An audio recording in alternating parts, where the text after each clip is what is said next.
সম্মানিত নগরবাসী, আমরা এখন উত্তরা এবং টঙ্গীর সাথে যে ফ্লাইওভারটা আবদুল্লাপুর ফ্লাইওভার, এই ফ্লাইওভারের একটা রাস্তার উপরে দাঁড়িয়েছি।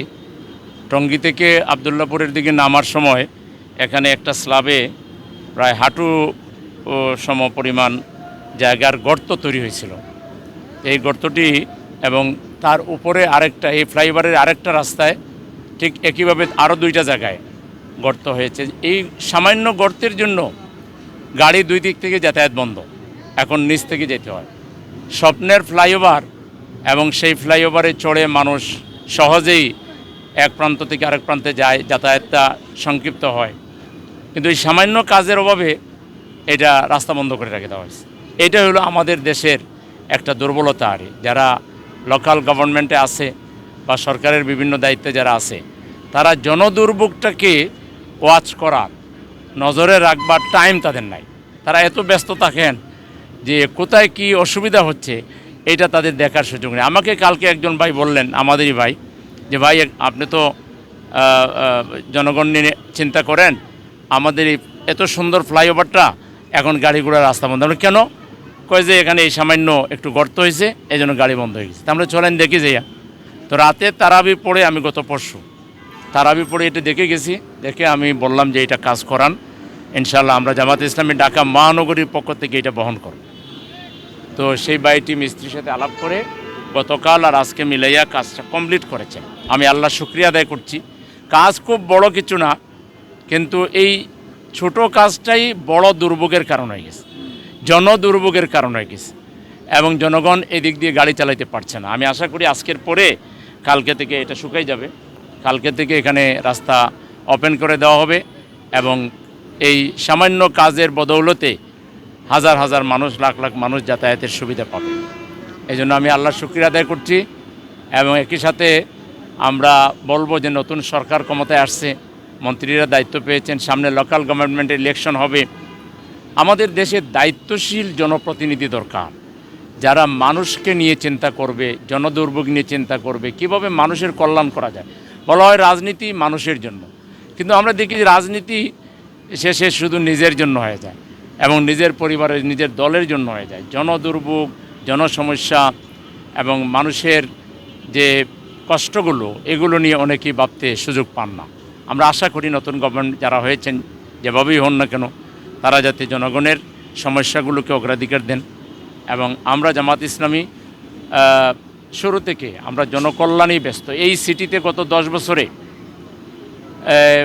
ব্লাড সার্ভিস থেকে শুরু করে, মেডিকেল সার্ভিস থেকে শুরু করে, চিকিৎসা, এই সবগুলো চিকিৎসার আওতায় পড়ে। ব্লাড, তারপরে মানুষের প্রত্যেকটা ওয়ার্ডে ওয়ার্ডে গিয়ে আমরা ফ্রি মেডিকেল ক্যাম্প করতেছি। সেই 10 বছর থেকে কন্টিনিউয়াস আমরা প্রায় 10 জন ডাক্তার এবং তাদের অ্যাসিস্ট্যান্ট সহ, মানে 24 আওয়ার্স তাদের কাজই হইল, যেখানেই কোনো মানুষের কোনো ডাক আসে, চিকিৎসার প্রয়োজন হয়, তারা দৌড়ে গিয়ে সেখানে চিকিৎসা দেন। ওয়ার্ডে ওয়ার্ডে যাচ্ছেন, বাড়ি বাড়ি যাচ্ছেন। আমাদের 10টা অ্যাম্বুলেন্স আছে, এই অ্যাম্বুলেন্সগুলো ফ্রি সার্ভিস দিচ্ছে, নামমাত্র মূল্যে সার্ভিস দিচ্ছে, বা কোথাও ফ্রি সার্ভিস দিচ্ছে। আমরা ফ্রি ঔষধ দিচ্ছি। তারপরে আমরা একটা সার্ভিস চালু করেছি, ওই যে মানুষের বাসায় গিয়ে ক্যানোলা কিংবা তার বিভিন্ন ইনজেকশন দেওয়ার জন্য। অনেক সময় চিকিৎসা শেষ, কিন্তু দেখা যায় শুধুমাত্র তার কিছু কোর্স বাকি রয়েছে, কিছু ইনজেকশন নিতে হবে, এই জন্য হসপিটালে থাকতে হয়, বড় বিল দিতে হয়। তা আমরা এটা না করে আমরা একটা সার্ভিস চালু করেছি। আমাদেরকে কল দিলে আমাদের যারা মেডিকেল টেকনোলজিস্ট, তারা বাসায় গিয়ে মানুষের এই যে ব্লাড কালেকশন, বিভিন্ন আপনার টেস্টের জন্য, তারপরে ইনজেকশন পুশ করা, এই জাতীয় হোম সার্ভিসগুলো আমরা গত 10 বছর থেকে দিয়ে আসতেছি। এবং আমরা বিশেষ করে ক্ষুদ্র এন্টারপ্রিনার তৈরি করার জন্য, ব্যবসায়ী তৈরি করার জন্য, উদ্যোক্তা তৈরি করার জন্য কাজ করছি।